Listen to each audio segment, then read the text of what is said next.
Bonjour, c'est Kevin de Barista Academy, bienvenue dans cette toute nouvelle vidéo dans laquelle on va aborder le sujet de comment ouvrir un coffee shop. À cette occasion, je te propose d'aller à la rencontre d'Emmanuel, qui est un barista sur Paris et qui est également co-créateur de La Claque. Donc on va prendre le train, là je me trouve à la gare Pardieu. Juste avant d'aller le rejoindre, je te propose comme d'habitude de faire partie de mes contacts pour recevoir par mail des conseils et des astuces pour ouvrir un coffee shop, pour devenir barista ou simplement si tu es amateur de café.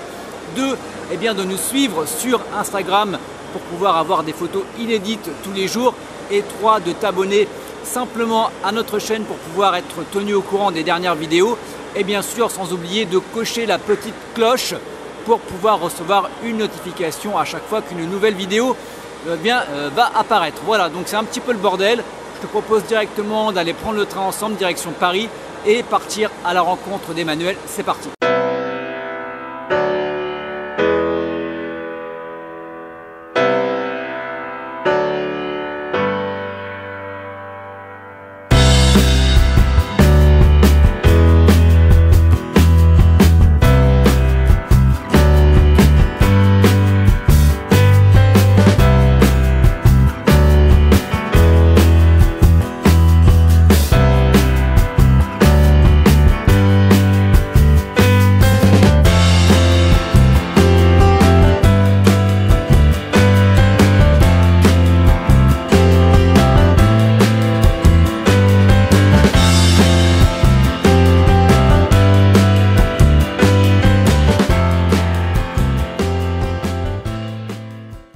Nous voici bien arrivés sur Paris, on est en direct dans les locaux de La Claque. Dans cette vidéo, comme je l'ai annoncé, on va parler de comment ouvrir un coffee shop d'une manière un petit peu non conventionnelle.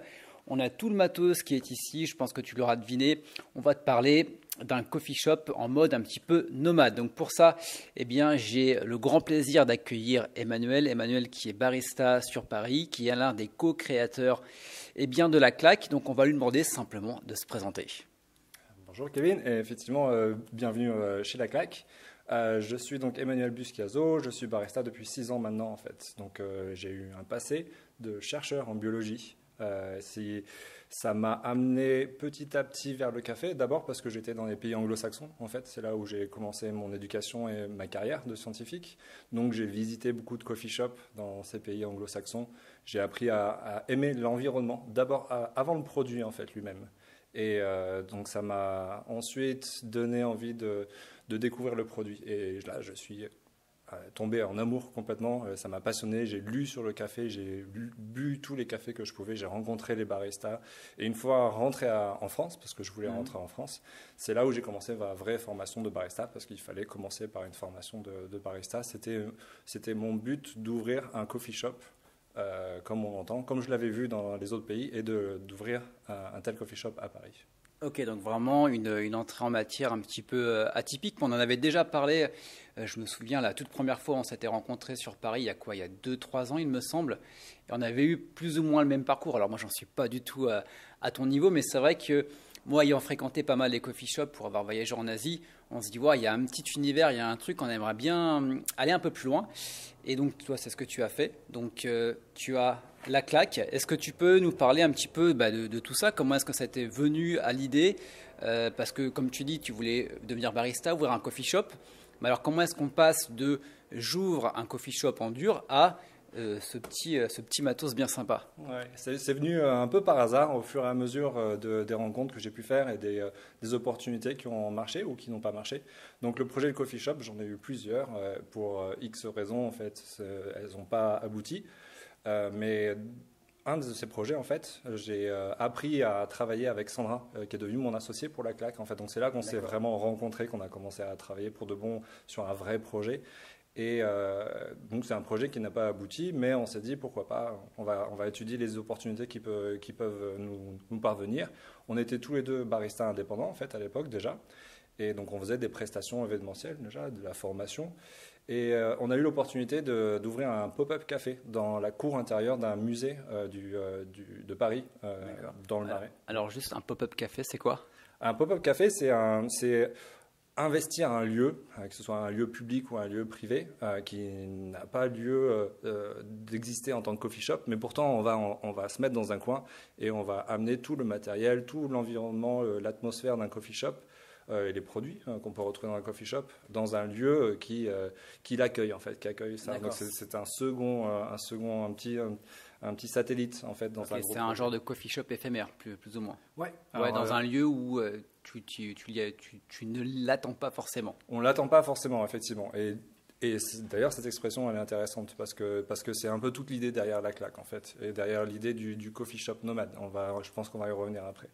Tout à fait. Alors, une question, pourquoi la claque ? Alors la claque, en fait, c'est donc quand on a eu cette activité de pop-up café au musée, on avait cette chance, et c'est là où on a réalisé en fait la chance que c'était, d'avoir des clients qui n'étaient pas du tout habitués au coffee shop et aux produits de qualité, notamment le café spécialité. Donc en fait, les gens qui venaient vers nous et qui nous demandaient un café, première réaction, c'est regarder la tasse et dire mais qu'est-ce que c'est que ça en fait, qu'est-ce que c'est que cette boisson, j'ai jamais goûté un truc pareil. Et donc ça nous amusait, ça nous faisait plaisir, il y a une grosse satisfaction en fait d'avoir un tel effet sur des gens. Et à chaque fois on se disait waouh, là on lui a vraiment mis une claque. Et en fait à force de parler d'un projet, on s'est dit mais la claque en fait c'est ça, en fait on va s'appeler comme ça et on va tout jouer là-dessus. C'est une surprise, c'est une remise en question, c'est quelque chose qu'on n'oublie pas en fait, vraiment. Ok, bah écoute, super. Ouais, c'est vrai que partant de ça, la petite claque au client, ouais, sympa. Des fois, tu as envie de leur mettre des claques différentes, mais bon, celle-ci est plutôt drôle. Donc, alors, est-ce que tu peux éventuellement nous présenter un petit peu ton matos ? Oui, bien sûr, parce qu'effectivement, après, il faut s'adapter, hein. Il faut pouvoir s'adapter, c'est le mot-clé en fait quand on fait du nomade, mais en même temps on a envie d'être bien, il faut que ce soit encore un espace de travail qui soit bon pour un barista, donc il nous faut tout le nécessaire. Donc on a décalé, je pense que là ils doivent voir, ouais on est bon. On voit tout. En fait, il faut qu'on reste aussi dans les codes du coffee shop. Donc c'est vrai qu'on aime bien les produits bruts. Quand on regarde les décos de coffee shop, souvent en fait on voit du bois brut, on voit du métal, petit côté indu comme ça qui passe bien. Donc on voulait amener ça et on a eu la chance de rencontrer un métallurgiste. C'est quoi ? Je vais me mettre de ton côté, ce sera plus simple. Voilà. Ça on voit mieux la bête. Voilà, on vous laisse tout l'espace pour voir. Ouais, voilà. En fait, on a eu la chance de rencontrer quelqu'un qui nous a construit ce meuble et qui était vraiment en fait dans cet état d'esprit et dans ce visuel et dans ce côté matériaux bruts. Et ça s'est super bien passé. En fait, c'est vraiment important d'avoir un bon outil de travail. Ça, c'est notre carrosserie. En fait, on a eu la chance de faire un dessin et de travailler avec quelqu'un qui a bien compris nos besoins. Et il est ultra fonctionnel. On dirait que c'est juste une boîte. C'est qu'une boîte finalement. Elle est vide, c'est vide à l'intérieur. Mais on a un petit peu adapté 2-3 choses à notre façon. Et ça marche très très bien. Donc il nous faut le meuble, il nous faut un vrai bar, mais il nous faut aussi des bonnes machines qui vont avec. Et on a eu la chance de travailler dès le début avec la Marzocco, différentes machines. Mais c'est vrai qu'on on a été formé sur la Marzocco, on a travaillé dans les coffee shops parisiens sur la Marzocco. C'était un peu naturel de continuer à travailler avec ces machines-là. Donc, en plus, on peut s'adapter suivant les événements. Une petite avec un groupe ou une plus grosse avec 2 groupes. On s'adapte aussi par rapport à ça. Et puis après, évidemment, on a tous les outils, moulins, etc., qui vont bien avec. Mais c'est vraiment important pour nous. En fait, quand on veut être dans l'excellence, il faut aussi qu'on ait les outils au top. Voilà. Ok, donc un environnement assez, on va dire, minimaliste. Mais vraiment, tu as vraiment uniquement ce dont tu as besoin et on va dire d'une qualité vraiment pour sortir le meilleur du café. C'est vraiment le but, hein. C'est vraiment de donner le meilleur de nous en fait en tant qu'humains, mais aussi le meilleur des produits qu'on peut amener sur un événement. Donc on est vraiment spécialisé sur le café, mais on est un coffee shop nomade. Donc dans un coffee shop, on ne trouve pas forcément que du café. Il y a du très bon thé, il y a du très bon chocolat chaud, il y a d'autres boissons, qui soient chaudes ou fraîches. Il peut y avoir à manger, donc on travaille avec des partenaires qui ont aussi le même sens de la qualité et qui peuvent produire des bonnes choses pour nous, suivant les demandes de nos clients en fait. Et puis après, on peut rester très minimaliste, mais on peut aussi, encore une fois, s'adapter aux demandes de nos clients, avoir des fleurs, avoir un décor particulier. En fait, on peut amener vraiment une atmosphère à chaque fois différente. En fonction de l'événementiel auquel tu vas participer. Exactement. Voilà. Et justement, en termes d'événementiel, est-ce que tu peux nous citer 2-3 exemples d'événementiels auxquels tu as participé pour se donner une idée de où est-ce qu'on peut poser la claque Oui, bien sûr. En fait, c'est très large. On va dire maintenant, on a une bonne idée des activités principales en fait, ou des gens qui font appel le plus souvent à nous. Souvent, en fait, ça peut être sur des salons professionnels. Donc, typiquement, un gros salon, ça peut être n'importe quoi. Hein. Ça peut être, on va dire, de la mode. Donc, une grande marque de mode va avoir son stand et il peut y avoir un bar qui est déjà là, prêt pour nous. Nous, on a juste à amener notre machine. Ou alors, il y a un espace qui nous est réservé, on amène notre bar. Et donc le but étant de soit avoir un petit café un petit peu sympa pour les clients, soit avoir quelque chose de très ouvert justement sur l'ensemble du salon pour augmenter le trafic sur le stand. Donc on offre en fait, la marque va offrir des cafés à ses visiteurs et nous on fait de la prestation de service. On est là pour représenter la claque mais aussi représenter la marque qui nous fait travailler. Voilà. Okay. Ça, c'est une grosse part de notre activité. Sinon, en fait, ça va être beaucoup sur l'événementiel privé. On fait du B2B, c'est-à-dire qu'on s'adresse le plus souvent donc, à des entreprises qui organisent des événements, soit en interne, soit en externe. Mais ça peut être en interne, par exemple, une journée un peu spéciale pour les employés ou une présentation produit pour des journalistes ou des influenceurs, des choses comme ça. Donc ça, on travaille beaucoup, encore une fois, avec la mode. Un autre type d'activité économique ou d'entreprise avec qui on travaille, c'est tout ce qui est médical, pharmaceutique ou médical, ou tout ce qui est IT. Donc tous les gens qui travaillent sur les ordinateurs adorent boire beaucoup de café.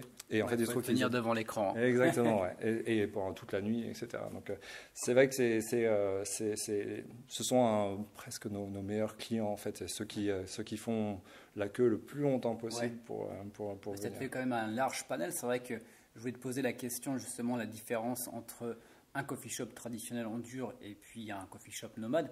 Tu as pas mal d'avantages et tu as pas mal aussi d'inconvénients. Exactement. Est-ce que tu peux nous parler, parce que je sais que tu en as quelques-unes, au moins une anecdote qui t'est arrivée avec ce joli meuble? Alors en fait, c'est toujours la surprise en fait. Quand on arrive sur un lieu, on nous dit tout le temps oui, t'inquiète pas, ça va être facile, tu vas pouvoir t'installer facilement.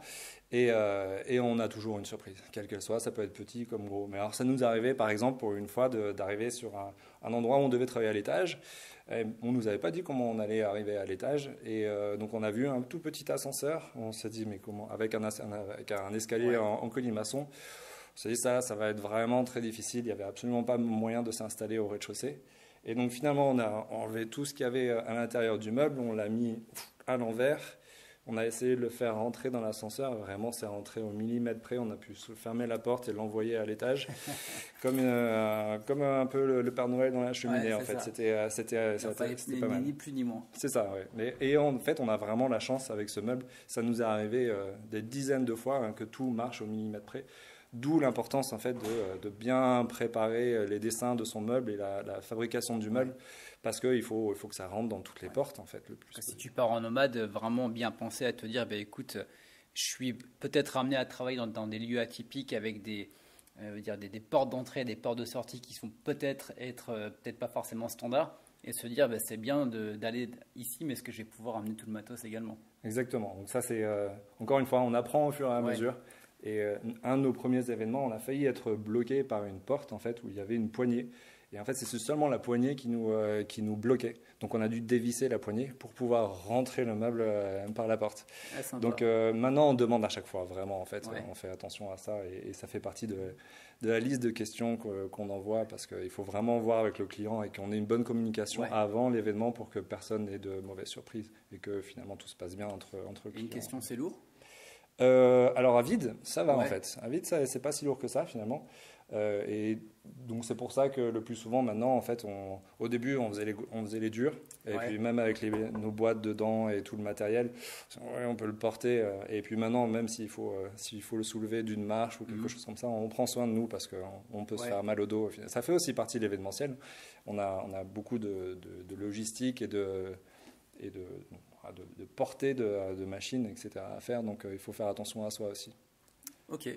Mais écoute, ça fait pas mal quand même de conseils, de choses intéressantes, de retours d'expérience. Un conseil, quelqu'un qui voudrait ouvrir un coffee shop. Donc là, vous allez avoir les 2 conseils, les 2 bonus.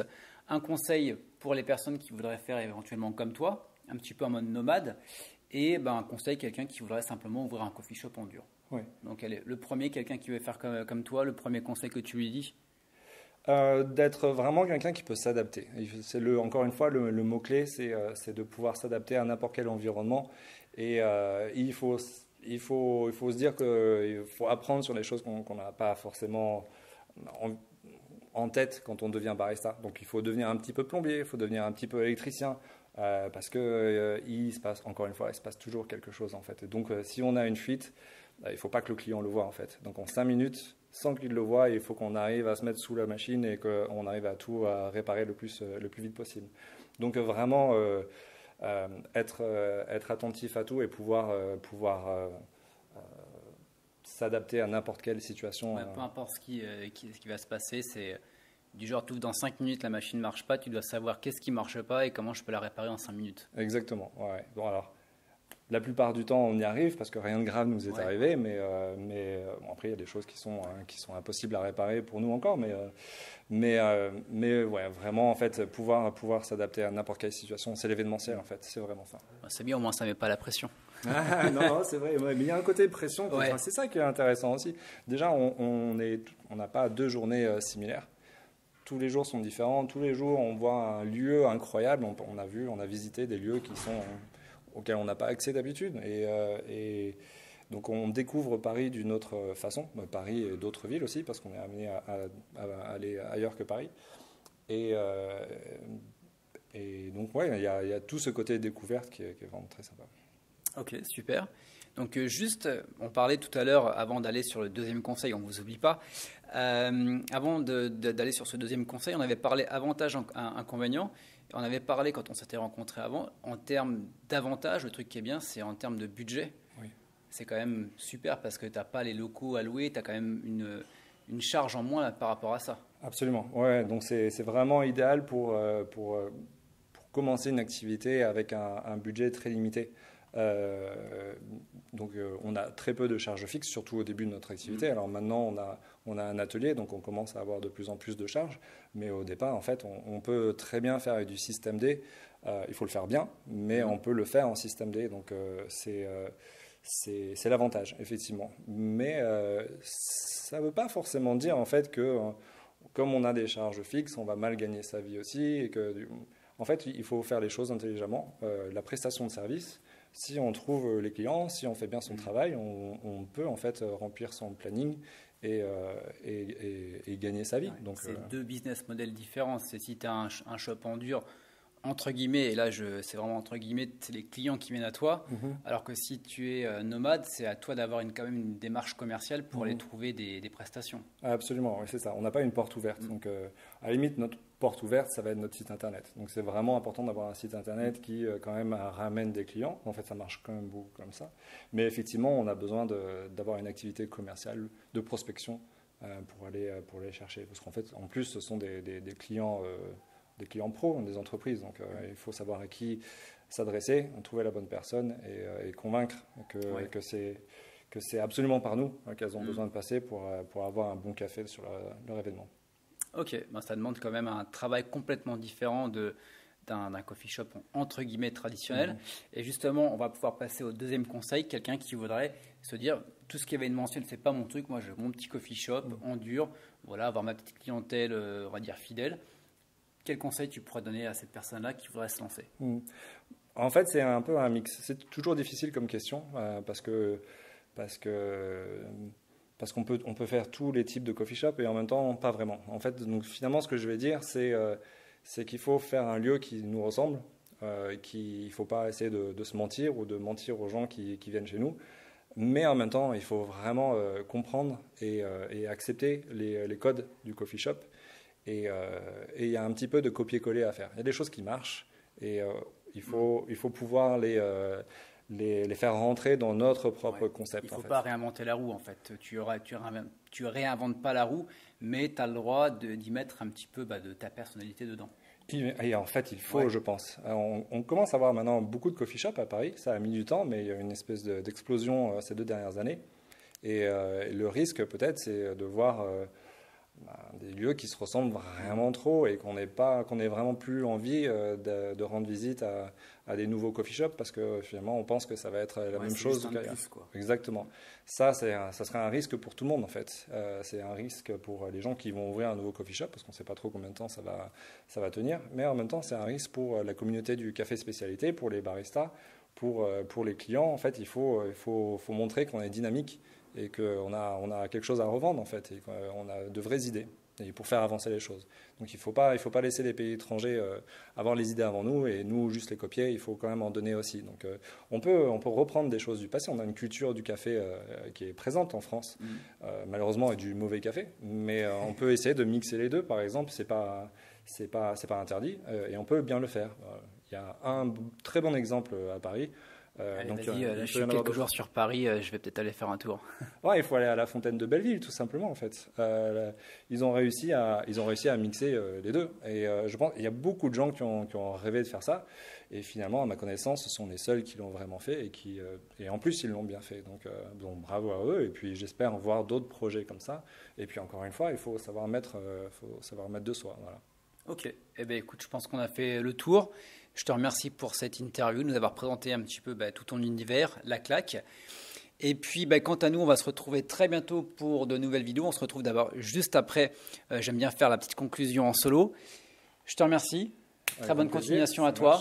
Ouais. Et puis, écoute, au plaisir de reprendre un café ensemble. Avec grand plaisir. Allez, ciao, bye bye. Et voilà pour l'interview d'Emmanuel. Si tu as des questions sur la vidéo, bien comme toujours, tu as l'espace de commentaires qui est juste en dessous de la vidéo YouTube. Quant à moi, eh bien, je suis dans le train retour sur Lyon et on se retrouve très bientôt pour de nouvelles vidéos. Ciao, bye bye.